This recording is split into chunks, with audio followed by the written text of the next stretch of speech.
Um, you're alive. All right, cool. Let's get it. All right, y'all. Happy Saturday. Welcome to the Wakanda Alliance. Thank you all for coming. All 50 of y'all in my mind. It's summer, so people trying to get outside. Definitely get it. So I appreciate y'all spending y'all Saturday with us. So if it's your first time here at Wakanda Alliance, please raise your hand. 1, 2, 3. Okay, so that's good. We got new people coming in. That means we're doing our job. So glad to have you. It's gonna be cool. It's gonna be fun. More people should be strolling in, like his brother right here. What's up, DQ? Say hi, DQ. Yeah. So, today we're gonna talk about a new. Oh, yeah, what's it? We're gonna talk about Juneteenth. All right. So Juneteenth is our holiday that we're very, very proud of here in Buffalo, New York, as we have one of the longest running parades and the biggest in the whole country. So, who can tell me something about Juneteenth? It's our Freedom Day. It's our Freedom Day, right? Absolutely. More or less, right? We'll get into that a little bit later. All right, what else about Juneteenth?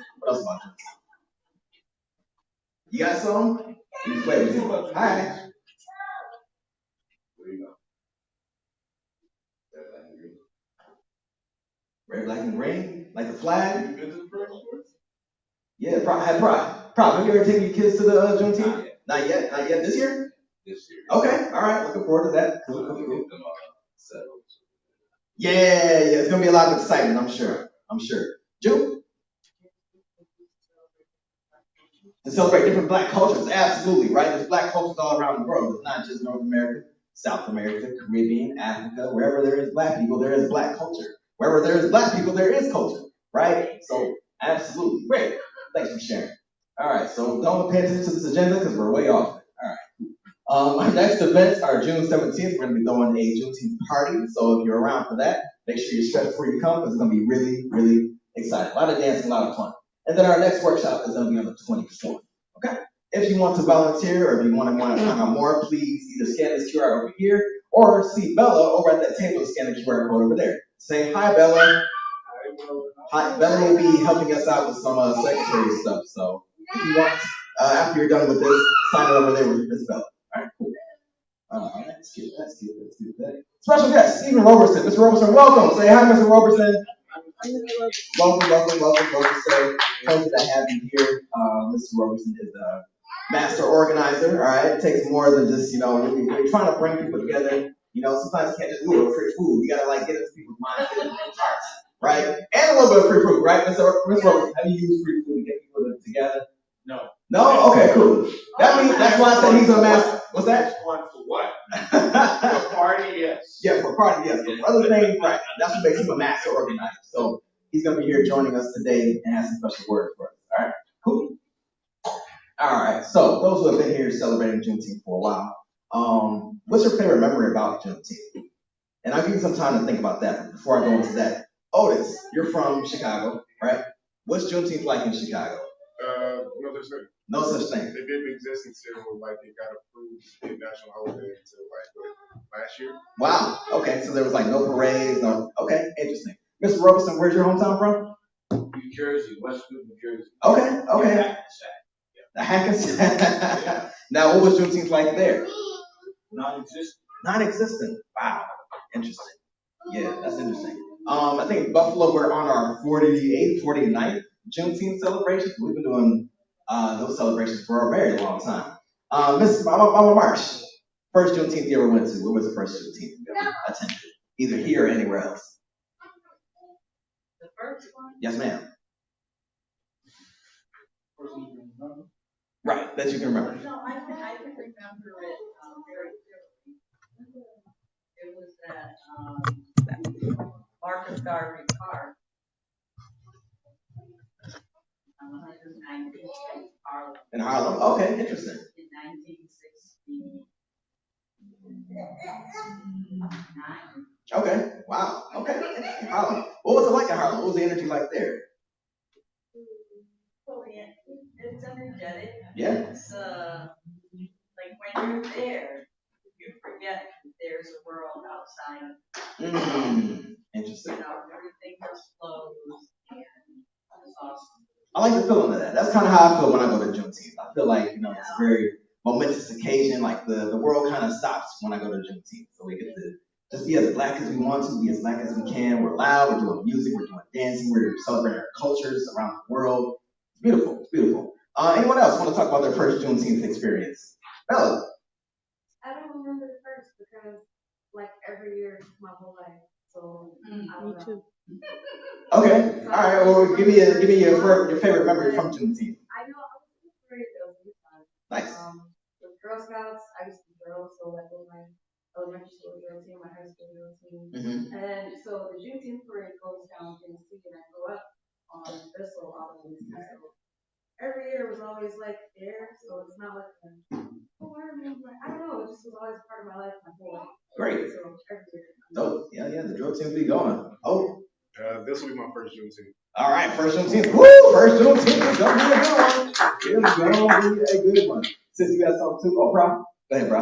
First time I went to Juneteenth was probably 2006. Okay. 5 or 6. Yeah. And I actually performed for my first time. Hey. I was part of the Skies crew. Okay. It was the drum team. Nice. Kingdom, Lifting Kingdom, Mighty Praise. I was a spoken word artist. It's beautiful. You know, talking about God and the rest of that stuff. So that was my first experience. Love it. Love it. So you had an opportunity to perform and get your name out there as a hip hop artist. Young. I was 16 early. Hey. 17, years and years ago. Was that your first time on the stage, or was that? Yeah. Word. Okay. That's my first performance. Yeah. Juneteenth gives a lot of opportunities to different people, so I'm glad to hear that. Prophet's an amazing rapper, by the way. We'll share that a little bit more later on. All right, cool. Anybody else before we move on? Good? All right, cool. All right, one of the comments we're going to read today to talk about liberation a bit. John, you can speak on this more if you want to. When we think about Wakanda's never been conquered. They've never had either a African or a European nation come into their nation and tell them what to do. And anytime they did, they sent them right back running, whether they had hands, feet, or not. So, using Wakanda as a model, as the example of what a nation looks like when it's unconquered, when it's uninterrupted by colonialism, it's a very powerful thought. Because you look outside, you look almost anywhere else in the world, right? You know, a lot of it's been touched by colonization. Not just touched, but like ran over and dismembered and everything like that. So, that's why being Black Panther, at least for me, is super powerful, right? Because you get to see the technology, you get to see how the art has developed, you get to see how the people have developed. They don't have this animosity towards each other, right? They don't have animosity towards the rest of the world. They might look at the rest of the world like, yo, y'all need to catch up to us. Y'all need to catch up to us because we see how the damage is not helping y'all grow, right? What are some other things we like about Wakanda? What are some other things we like about how the perspective of Wakanda makes us feel? Oh. Going to the more recent Black Panther movie, like, you know, just seeing how they walked up to MIT and said like, oh, this is a regular basic school. It's like, they just put a different standard to like how intelligent they are as a country. It's something I want to try to work my way towards in the real way. Right. Yeah. Education without colonialism. Think about that. You know, no limitation on the type of books you can read, the type of sciences. They've also been able to gather their sciences for thousands of years instead of just coming up with theories that only popped up hundreds of years ago. Right. John, you want to speak more on it? Yeah, I mean, I think one thing I've been paying attention to more is like this relationships.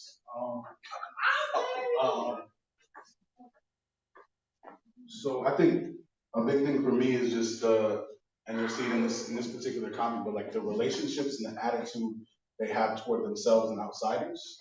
I think one of the reasons I love reading Black Panther is it's like very rare to see Black people react to white people with pure dignity, right? Like you have some people who like, I mean, like you and me sometimes, like just want to buck back, right? You just want to establish your strength and establish because you are in a colonized world, you get this feeling like, oh, I need to stand my ground because these people are going to move me or they're going to try to, extract from me.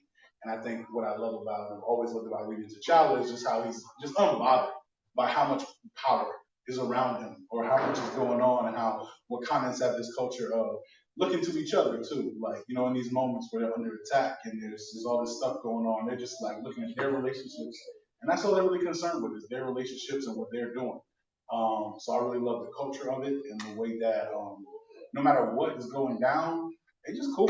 Like, okay, bet. I'm look all my people in the eye. We're gonna figure out what to do. We're gonna do it, and it just makes me realize when I read these comics and look at the real world, like, oh wow, we are so set up, you know what I mean, to react to people and to assume that we're gonna lose or to be worried about, when there's power in the room and when somebody's trying to make some moves. So I really love this particular run, and especially this one, because it really kind of shows what it does when like a group of people is just really grounded, no matter what's going on around. Is there a particular slide you want to start on? So No. Okay. Alright, cool. Alright, so we're gonna fix the. Alright, cool. So what we're gonna do here at the Wakanda Alliance, we like to take turns reading out loud. It helps us with our vocabulary, helps us with our pronunciation, and it's also fun. Alright, so we won't read through the whole comic, we ain't got time for all that, but we're gonna have fun reading. Alright, so I'll be able to pass the tablet around and we'll take turns, but I'll start things off first. Let me cut the lights off real quick so you can see that screen better. 1 second.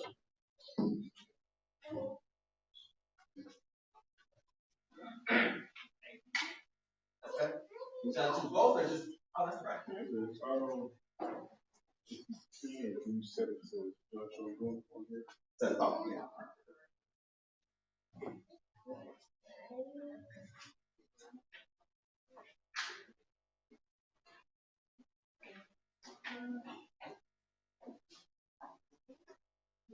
Yeah, so a little bit more about this comic. Written by a gentleman named Evan Narcisse. And we actually had a Black Panther writer on our program. What was that, 2022, 2021? Trying to think back this year. Okay, gotcha. Yeah, he was dope, and he loves our program, so hopefully we get to communicate with him a bit more in the future ahead. Is that connected to the? Yeah, the screen sharing is Yeah, I know that's not screen. Hold on. It's time for a DJ to be coming in handy. If anybody knows a DJ who wants to work on some DJing skills, send them our way. Yeah, just give me the little ring of death there. So maybe just move the screen closer to the. Oh wait, I need this to. Okay, hang on 1 second. There's still feedback. Oh, there it is. You're embarrassing, guy, man. There we go. All right, working. All right, cool. Here we go. So, 1 week ago, the shield helicarrier. Run it all down for me again, Agent. He said, well, just so I know what we're about to send some of the most powerful people in the world into. Well, Agent Wu, 48 hours ago, all over Africa, embassy offices of all 5 permanent United Nations Security Council's countries received packages. The King of Wakanda would request your honor of your presence at an exhibition of the latest advances from the Wakanda design. Please RSVP. Scanned and cleared per standard protocols, they all contain the same invitation. Speak up, comrade, I can hardly hear you. Huh? Where do you send me? Individuals in the presence of these invitations later reported a mysterious drop in decibel levels whenever the card was out of the container. Lovely. 24 hours later, the invitations disintegrated. Pre-programmed molecular disassembly probably. Imagine you get like an invite to a barbecue and then like it disappeared afterwards. So like, well, now I can't show nobody that I got an invite. How am I supposed to remember that? I didn't write things down. I didn't take a picture of it. That's crazy. All of this from a place we've never heard of before. Correct, sir. Search strings for Wakanda return with Wakanda. Looks like the data is being tweaked in transit. But those rigs are double encrypted. I know. Sir, whoever doesn't accept this freaky invitation misses out on a chance to get the goodie bag. And we all want goodie bags, right? Yes, we do. And based on what little we know about this fairy tale kingdom, these goodie bags are going to be amazing. So none of these countries want to be the one to get not to get a goodie bag. Oh, I get it. This is a metaphor for the tech. Which is why the diplomats from the 5 most powerful countries in the world are currently boarding this mystery plane to the land of Wakanda. Right, the email responses, which also disappeared, assured their safety and specified no military personnel, no escorts, only ambassadors and support staff. Any luck researching the Fantastic Four or anybody else who can make lightning come out of their nipples?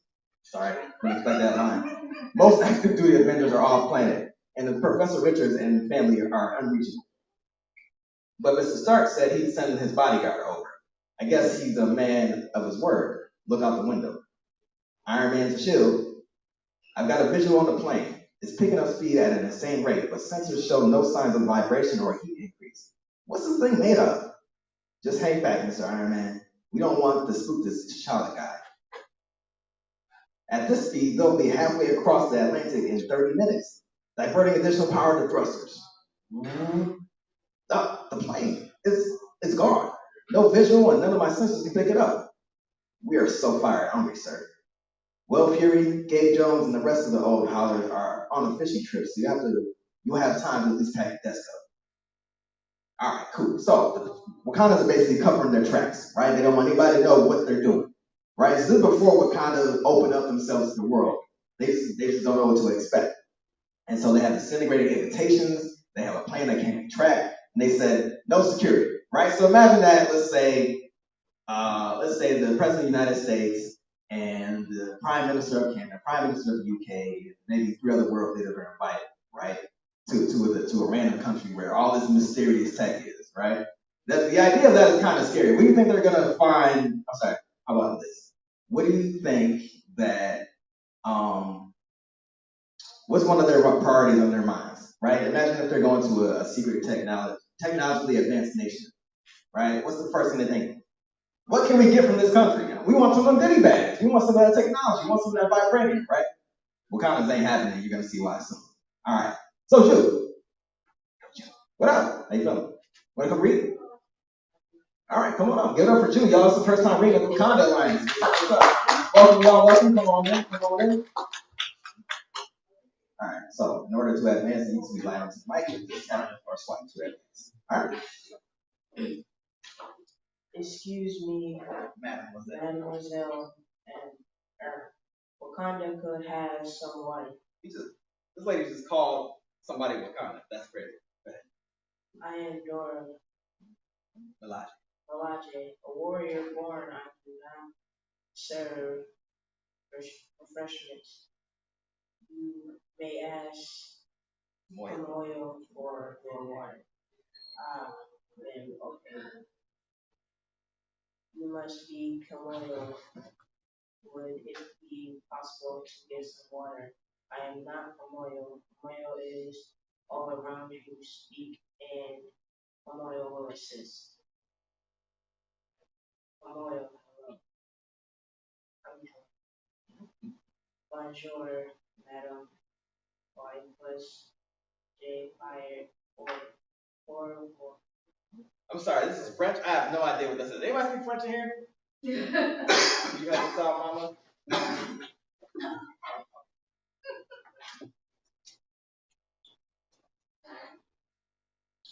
Bonjour, madame. Et vous faire pour vous?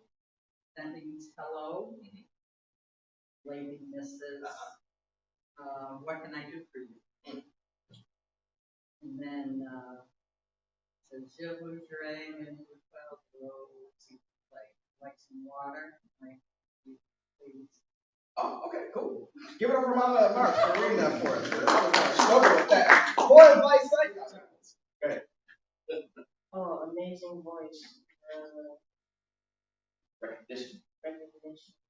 Like this is supposed to be years away. Yeah, so this comic came out like 2011. This is before Alexa and everything. So Wakanda's already had this technology.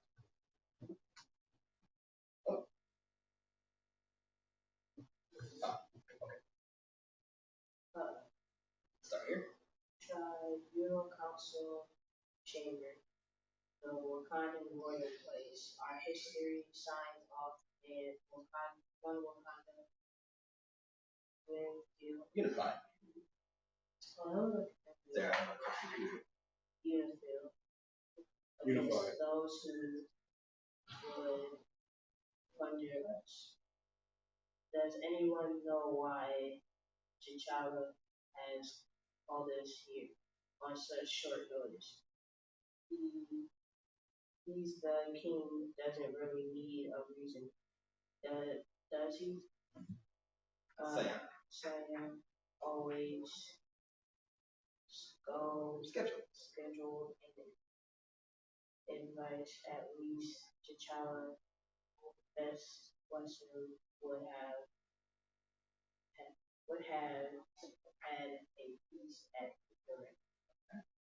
But there are many weekends. Comments. Pretty good. I'll take your Comments. Greetings. I'll take this. You stay here. All right, so we're gonna fast forward a little bit through for the sake of time, but basically, Wakanda doesn't like outsiders, especially colonizer ones. So the rest of the council isn't having it. But T'Challa has a point that he's trying to make by inviting them in. All right, so let's scroll ahead a little bit, and let's see. All right, cool. All right. Now, who will join me in greeting our guests and shouting them the glory of Wakanda? After being buffeted by winds of tragedy, I resolve from then on to be the one who makes history. Yep, T'Challa wants to be the one to make history in Wakanda. Ladies and gentlemen, I thank you all for coming. Sure, you have many questions. Let me begin by saying that I am King T'Challa, who invited you here to the nation of Wakanda. This tribunal council members represent the many groups that make up Wakanda. They're the Really? ruling body. No, I am the ruling body. I requested your presence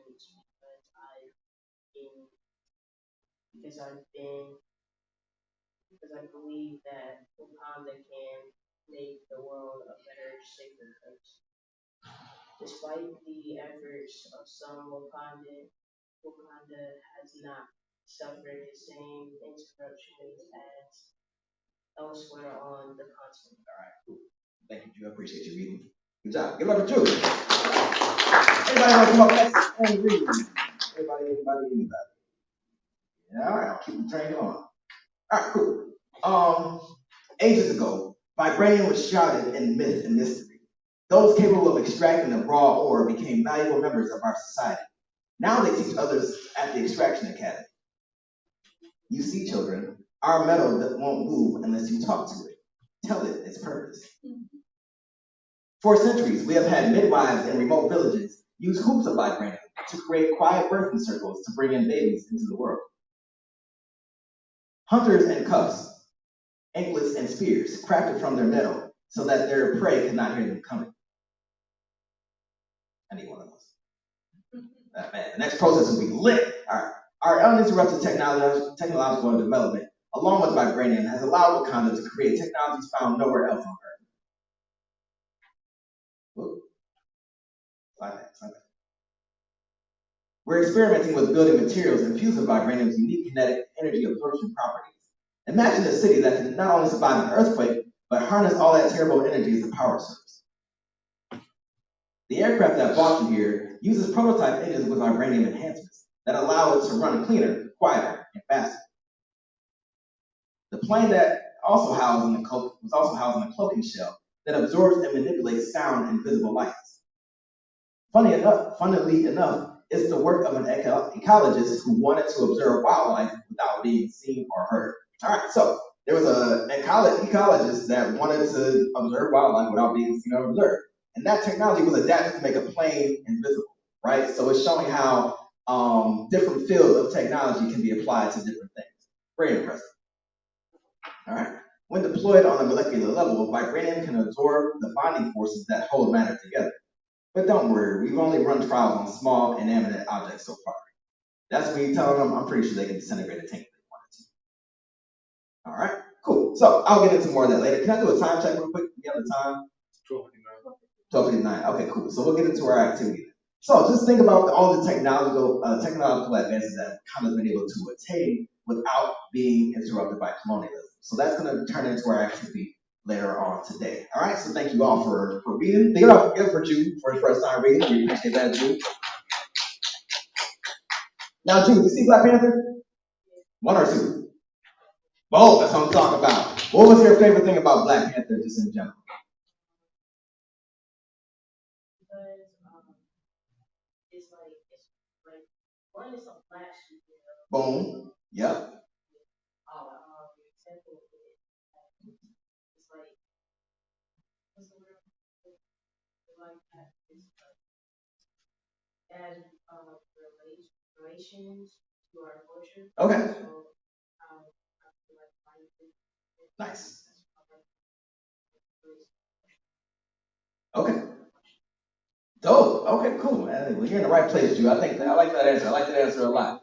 All right, cool. We already talked about Juneteenth. So I want you to think about Juneteenth, or imagine our world if it wasn't interrupted by colonialism. Imagine Buffalo if it wasn't interrupted by colonialism. And John's going to speak on this a little bit more too. But imagine that after 1866 happened, right? First Juneteenth, after the slaves were free, that they were absolutely free. Like there was no segregation, no Jim Crow laws, no terrorism, from the KKK or any other entity that was trying to harm black people. Imagine we were interrupted in our progress, in our technology, in our science, in our education, in our love, right? In our psychology, in our mentalities, right? I want you to imagine that world. We have a little piece of technology called Midjourney, where you're able to plug in a few words and it creates an image. I don't know if any of y'all heard. Have y'all heard of Midjourney or AI art? Yeah, cool. What do you know about it, brother? You asked me a specific question about it? Yeah, AI. What do you know about AI and technology? How does it work? It has a collection of, I guess, a huge database of images and basic prompts. Mm-hmm. Generates to the best of its ability. So definitely a lot of limits because it's interesting to have a conversation about imagine the world of if all this didn't happen. Mm-hmm. Yet AI was generated in the world where all this did happen. So you might sometimes get an imagination of what you don't want to see. So because then you start generating your own AI databases to create this imaginary world that you want to see. So that's it. Yeah, that's a very good answer. Very good answer. That was surprising. I like that. You said something too, right? You know anything about AI technology? Okay, all right, no, that's totally fine, totally fine. But yeah, so for example, right, I imagined the world, without this whole, if we were actually free after Juneteenth, I imagine what if Rosa Parks had her own bus line, right? She never got kicked off, she never got jailed, but got thrown in jail for protesting, right? What if, she started her own bus line? That idea is dope, right? So I typed in Rosa Parks, executive director of her own bus line, and that's the image that it gave, right? And then for this one, I typed in Marcus Garvey selling across Africa and a couple of keywords, and it gave me this image, right? So Marcus Garvey, being a person who wanted to connect the continents between Africa and North America, I typed that in. So what if he had his own sailing company or whatnot to sail people back and forth between Africa, right? The ideas of that are beautiful. So that's going to be our activity. I want you to think about it in your groups. John, is there anything else you want to say on this project before we continue? All right, cool. So you can either pick a black leader to recreate in this free nation, or pick a place in America to recreate in the free nation. So that can be Buffalo, that could be Black Wall Street, that could be Wall Street, that could be Atlanta, Oakland, it could be wherever you want. All right, cool. So I'm gonna play some music. I'm gonna pass out some writing materials. Does anybody have any questions or any thoughts that they're having already? Has anyone or anything crossed your mind since I noted that activity? No? All right, cool. All right, dope. And then also at the end, we'll be able to take some keywords and create some AI images. All right, cool. Yeah, all right, cool. All right, so we get started. I'll throw some music on.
All right, y'all, wrap up your ideas. We're about to get this thing going. I'm sure some great ideas. I'm hearing things about architecture. I'm hearing things about bean pies for some reason. So we don't see it.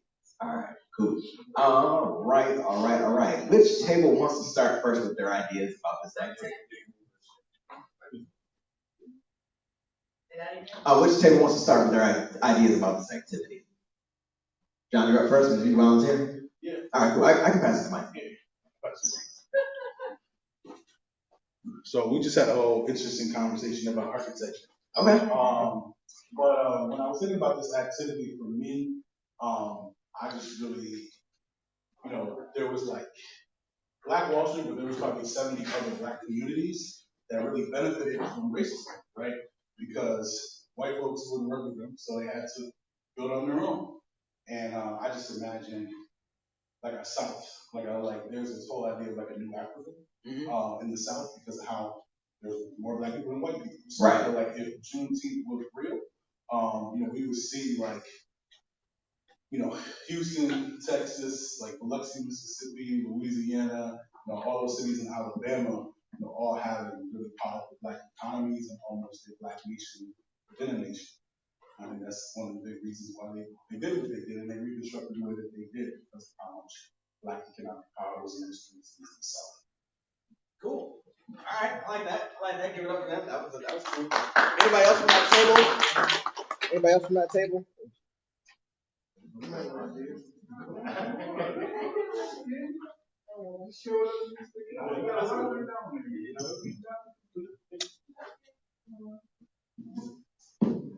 Hi. Hey. So I went along the lines of the second prompt, so recreating a specific area. So my family's from Jamaica, so I specifically thought about Jamaica, and I thought about the Maroons from Jamaica. Hey. And essentially, basically what I wrote was the Maroons from Jamaica got to expand beyond the reservations, develop a sustainable entire community in Jamaica, free of British rule with technological and ecological advances. So that's what I thought of. Dig it. Okay. All right. Cool. What can you share more about how Jamaicans perceive Maroons and, as recognizing that there are freedom fighters in your direct history? So the Maroons basically came from slaves in Jamaica that pretty much went against British rule at the time and was like, yeah, we don't want to be slaves anymore. And they fought for their freedom, and that led to them signing a deal with England that they would have their own space and be their own entity. And basically, they had this treaty for years about having their own established community. So they always just seemed separate from Jamaica. And the thing about it is that the Maroons are kind of seen as like they're still seen as like part of Jamaica. So rather than being like, this is their own community, they're like separate, they're not like, tied to the laws or like what's happening in Jamaica. A lot of the times is that there's a lot of like tension between the police and the Maroons in terms of like where they stand and like where their rights are. Right. And especially since Jamaica's in this weird spot where technically they're considered free, but they're really not. So economically they're not free, so they're still tied to England. So they're at a spot where they're trying to gain land back from the Maroons and pretty much disperse them and pretty much there's like a few of them left, so there's not really much Maroons left in Jamaica right now. Gotcha. Ooh, all right, thanks for sharing. That's awesome. All right, cool. Give it up. What's your name, sis? Patrine. Patrine. Thank you, Patrine. All right, cool. Anyone else from that table want to go?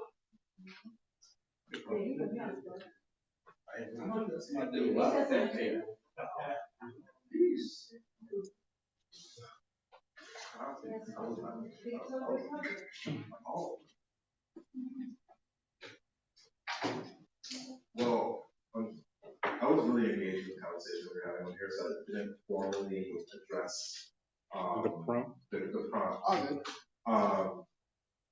But I could get into a little bit of something I've been working on for a couple of months and how I did use AI to help with it. Sure.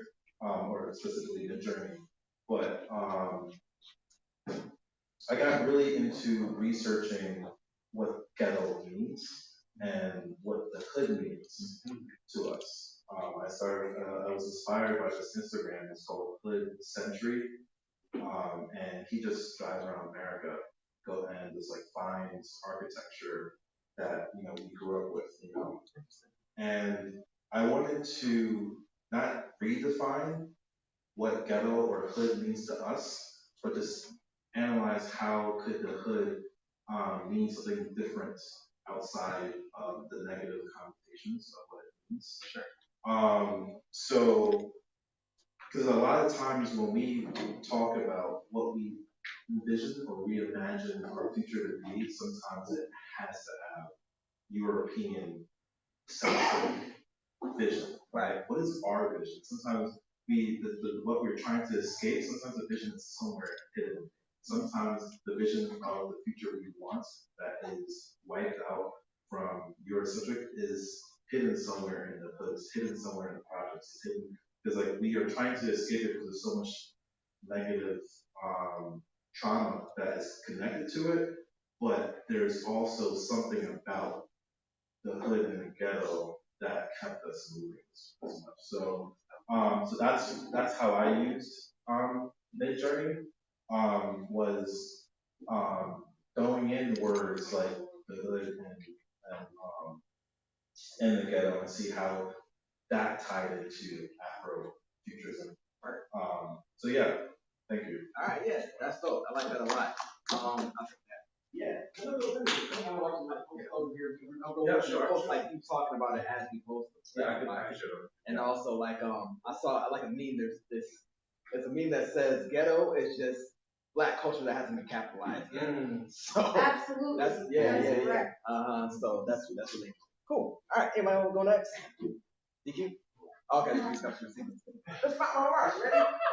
Well, I must confess that we, okay. Yeah, this lovely gentleman and I spent our time as elders in the room discussing our journey under oppression from the womb to today. So we didn't quite get to that, but I want to expand on what this gentleman was just saying. Sure. And it's curious for a number of reasons. Number one, the word ghetto originally simply was, and if you look in a dictionary, it's defined as a concentration, right? Period. It's a concentration, usually, we're referring to people. So the word ghetto has its beginnings, its origins during World War II, when the Jews were ghettoized and other so-called undesirables that Hitler wanted to get rid of. They were forced to be concentrated in a geographic physical area that made it easy to kill them and capture them. Right. They're spread all over. Plus, they had white skin, so you couldn't always tell. You couldn't, they weren't wearing it like we do. So the word ghetto evolved, and it's a perfect example of how the oppressor uses language to talk in code, to further oppress us. And it wasn't until 60s, during all of the so-called riots and so on, they called them riots. We were saying, hey, this isn't a riot, this is just me trying to get what's mine. But the word ghetto was then applied to, it was a way to, for the larger society to talk in code, and they couldn't say niggers anymore, so they said ghetto. And gradually, from the 60s on, ghetto, not the meaning didn't change, but the understanding and usage changed, because the the oppressor had to have a way. In the 60s, it started where he couldn't just say in there, or that, right? He had to speak in code. So ghetto became the code word for anything black, particularly black always meant naked, right? We're born brown, so anything is black is bad. That's right. That's their code.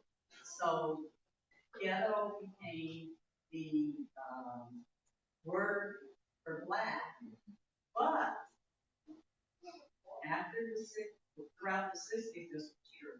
Then Gerald Nixon came along and he made ghetto what it is today. Welfare mom, thief, criminal, drugs, abandonment, dirty, you name it, right? Any negative trait they want to ascribe to us fell under ghetto, and that's all you had to say. Now, if you're white and you say it, this is what the understanding is. They're talking wink, wink, and hint. They're talking code, right? If you're black and you say it, it has total, it's a 180. When we say it, we're talking about where you are.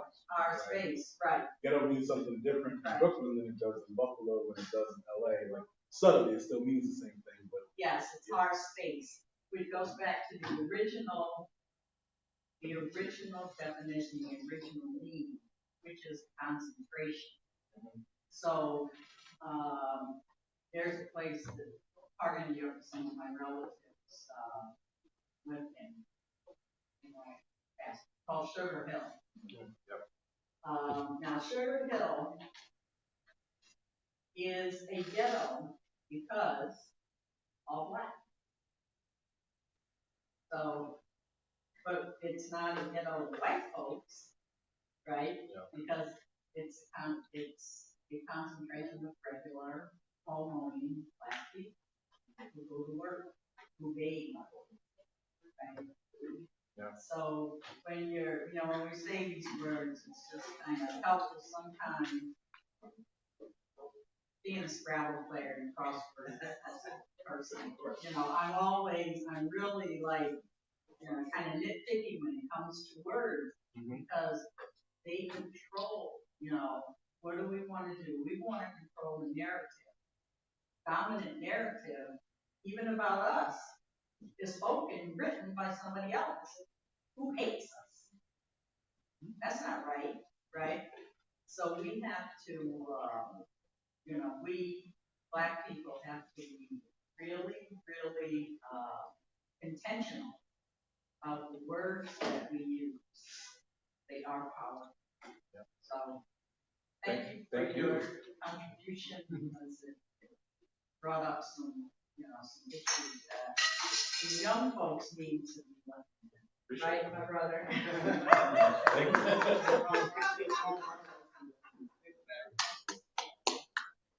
All right, Mr. Roberson, do you have any thoughts on this project? Well, so experiences, just the conversation we had, although it did relate to the past, and what we have been through as senior people, and just means we've got more experiences, been around a lot longer. Right. But also means that we're called upon to try to interpret and digest what has happened, so that we can move towards younger folk like you, who are actually going to be the builders of the future. I won't be around, but I can contribute as best I can. So that our conversation led me to feel that responsibility as an interpreter of what had happened, and bringing the hope of what could be. Elements of that had to do for me with the fact that we all have so many different stories. They're not all the same. and that all black people didn't come from the same place and weren't treated exactly the same way. So the outcome of who they became has a lot to do with that. That's the examination of oppression and what happened. In my case, it was that my mother and grandmother were left destitute from Tennessee after my grandfather's land had been taken from him, and his delivery business, where he delivered feed to all the farmers, mostly white, had been totally destroyed, and he died out of anguish and anger and just a sense of failure and pressure to be responsible to his family. Drove my mother and grandmother north, where they had one aunt Charlotte, in Westwood, New Jersey, that had a house that they could live in the basement of until they gathered themselves and got together enough to procure and go forward.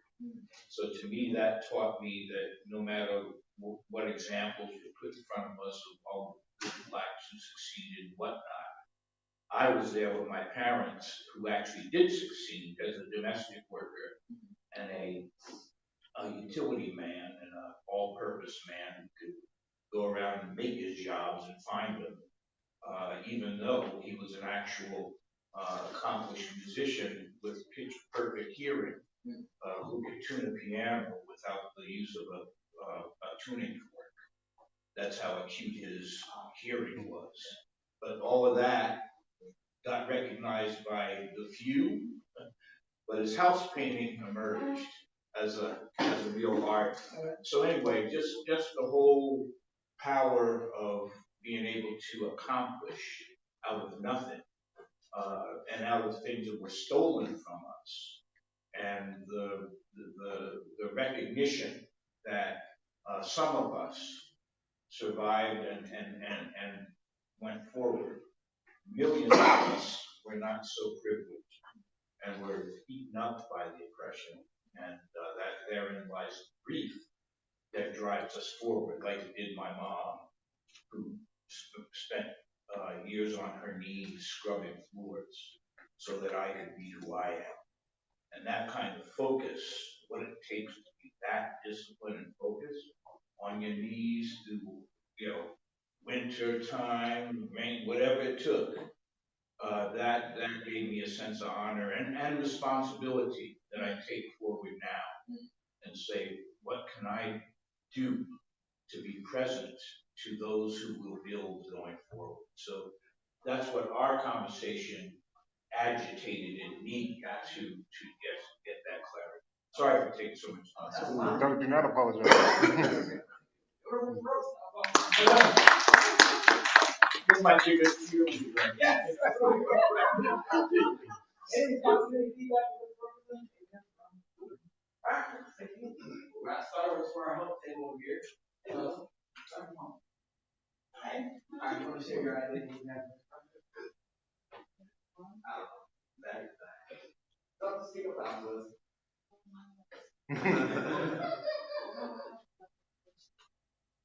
Okay, so everybody got like super youth and then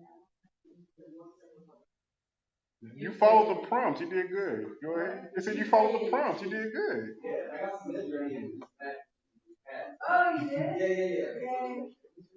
Okay, so I was thinking, where did you find him? Now, Freddie was at the Yeah. what if you got married, had a kid, settled down? I want to take a different direction in life. So I'm going to start a parenting business. Come out with an online thing. All right, that's cool. That's wonderful. I like that idea. I don't want to hear those. No, too bad. We're here now.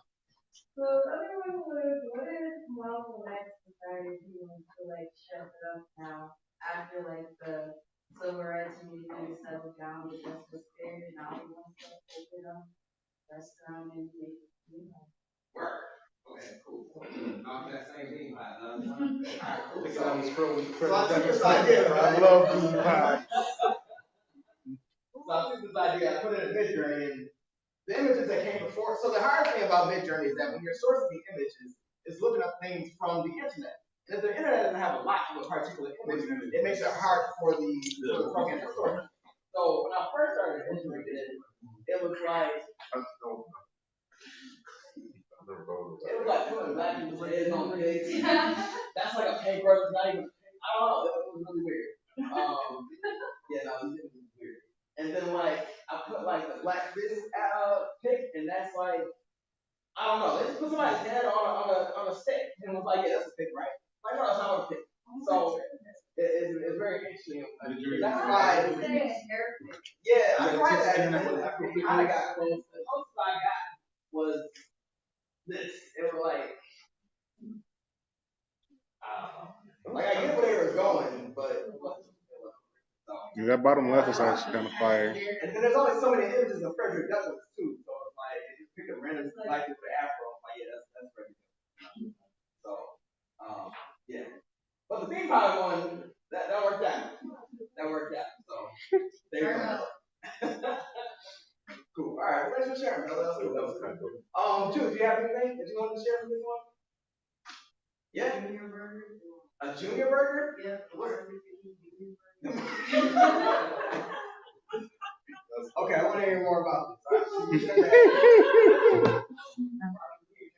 So does Martin King own this company that's selling the burger, or is he like a deal with other businesses? He owns the company.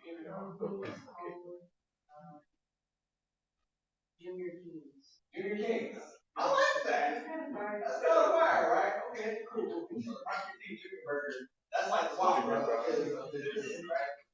I like it. Cool. All right, moving on to Junior. Oh, that's okay. That's the big one, right? So, what's up, Christian, Gio, and little Christian? I got the info. So the activity today, we were imagining what people or places would be like without, if after Juneteenth we were actually free, like there wasn't any segregation, no Jim Crow laws, no terrorism. And so, people would be said, Brother Christ had our own bus line, Frederick Douglass has his own pig company, and now Martin King Jr. So things like that. So do you have any ideas offhand after hearing that? I think about farming our own food and just thinking about the small pockets of Black communities. Was it in Georgia or Alabama? Mm-hmm. That there's just a completely Black community that they bought off those acres and just live off the land. And imagining that across the country. Mm-hmm. It's literally living off the land and that communal aspect. We don't have to depend on these corporations, and it's still shitty ass food. We're still getting food. Right. Not knowing where it's coming. I think of that level of nutrition, food wise, as well as what we're feeding each other mentally. Yeah. And intellectually. Oh, all right, cool. All right. Well, anything else on that table? Give some time to think about it. Okay, we'll talk after this. All right. Honestly, I was supposed to say that made me think of reality. The most realistic thing that would happen if Reconstruction was real is that Black people would control all foods. Because all the food that was grown in the South by Black farmers at the time. Right. And actually one of the main reasons that they killed so many of those farmers when they fought through the war, had the war, was to draw those farmers into war as they industrialized. It's like they had machines to do the stuff. Machines that Black people invented because Black people were the ones doing the work. So of course they're gonna make cotton gin in the loom because the white guy who's in his house is not gonna think, man, how am I gonna make this job easier? So realistically, if like Juneteenth actually did fully free Black people, we would probably control at least all of the food and all the production in the South, which is most of the stuff that got sold in the North. So yeah. Cool. All right, dope. All right, cool. Those are really great ideas. You for yourself. That was cool. Thank you again. We'll play around with the AI too and all that, but that's the kind of land program that you all get time again today. Feel free to get some more food. Enjoy yourself. We'll be back. Next Saturday is our Juneteenth program. Our Juneteenth party. We're gonna be this time. Adults only 25 and up at Poise over there on the Ag Street. So that's gonna be pretty cool. We're also going to highlight this one too. One of our good homies, Genesis, he has been diagnosed with lupus for the last 2.5 years, and he's looking for funding to get to Ocean Village, which is in South America, pretty much like an offshoot of Dr. Sebi's study. He went there before, his skin got clear, he was looking better, he was moving better, and then the longer he stayed here, the medicine over here was not helping. So he's trying to get back down and get further treatment. So he just said the reason that he was healing was because it was food. They weren't actually giving him medicine.